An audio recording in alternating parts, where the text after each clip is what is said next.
Olunaku olwaleero kakiiko kalondoola enzirukanya y'emirimu mu bitongole bya gavumenti aka Public Accounts Committee Central kasisinkanya abakulira eddwaliro ekkulu Ly'Ejinja nga bano babadde balondoola ku nsaasaanya y'ensimbi mu ddwaliro lino, enzirukanya ey'emirimu ssaako n'ebintu ebirala. Kati nno mu lutuula olwaleero ezimu ku nsonga ezinokoddwayo y'ensonga ey'abakozi abasalako ensimbi zaabwe mu ngeri tankanibwa etaalimu bulambulukufu era nga wano ababaka ba Palamenti babatadde ku nninga okuliyirira abo abaggyibwako ensimbi zaabwe nga tebateekeddwa nga ssentebe Asumani basalirwa bwayongera okuttaanya. Omuntu ajjawa obuyinza okusala ku ssente z'omuntu ng'awoza nti yatwala looni ng'ate teyagitwala.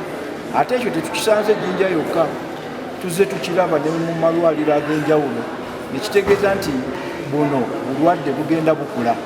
So n'olwekyo ne tubagamba nti omuntu yenna asangibwa okubeera nga ali mu kusala ku ssente z'abakozi ng'ate talina buyinza akangavulwe. Ekyokubiri, tewabeera muntu yenna asala ku ssente za mukozi ng'asasula looni okuggyako nga waliwo obujulizi nti omukozi oyo yawa obuyinza looni ssente ze zisalibweko. Mu bufu bwe bumu n'omubaka Sarah Opendi ng'ono yaliko minisita omubeezi w'ebyobulamu naye ensonga eno buti bw'agyogeddeko. Sala omusala gw'abantu wadde tebasabye looni.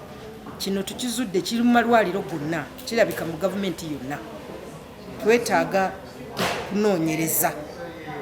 Osanga waliwo bamafiya abafuna mu kintu kino. Kubanga abakozi bangi nnyo ne bo bajjako mutwalo 10. Okukakana ng'obaze abakozi bammeka bajjeeko mutwalo 10 ojja kusanga ssente ziri mu biliyoni. So kino tulina okirondoola tuggyewo omuzeego gw'okusala omusala gw'abakozi. Mu nsisinkano y'emu era kizuuliddwa ng'eddwaliro lino bwe lifuna eddagala wabula nga tebalina bukakafu bulaga nti balifuna engeri gye kiri nti tebalina biwandiiko ku basamikono nga bafunye eddagala lino okuva mu kitongole ekya National Medical Stores. This has greatly changed and the policy was there, maybe the enforcement. But we had to rewrite and remind people. And maybe at about that time we also did have an internal auditor to support some of these processes. But now we have an internal auditor, we have written some of these things and it is much better. So you're saying at that time you didn't have an internal auditor? Yes, at that time there was no internal. So who is this internal auditor that you ignored his advice? Here. We were just talking about an internal auditor. That is 2019. We did have an internal auditor for 2020. Ababaka boogedde ku nsonga eno ne balaganga abalwadde abangi ddala bwe babeeyambisa okubagulira eddagala kyokka nga lino liweebwayo ekitongole kino ekya NMS ate ku bwereere. So kino kirekawo ekkubo ery'obubbi ly'eddagala. Tusuubira nti mu mwaka ogw'embaliriro guddako era tujja balondoola okusobola okulaba nti eddagala gavumenti gyebaweereza ebeera ddagala gye bawandiise mu rekodi zaabwe ate ne bazikozesa. To me it's a general problem and we need to wake up. These people will send us messages as members of parliament and to them what they tell you we have delivered. Omuntu akukubira essimu ng'ali mu Ly'Ejinja Hospital naye ng'ate gwe olina omugulira eddagala bweyaba abamu balemererwa ne bavayo mu malwaliro. Abasawo babeerawo naye ate eddagala teribeerawo.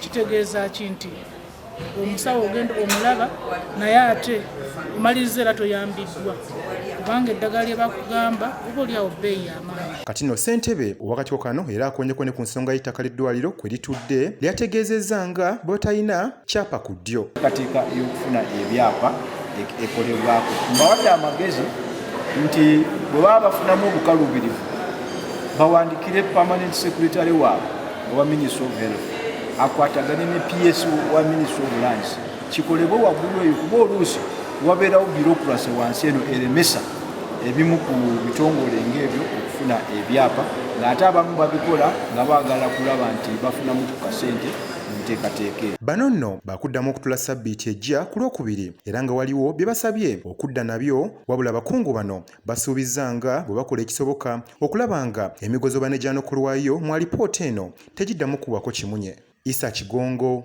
yakusakidde eggulire lino ku Lwa 44 eggulo.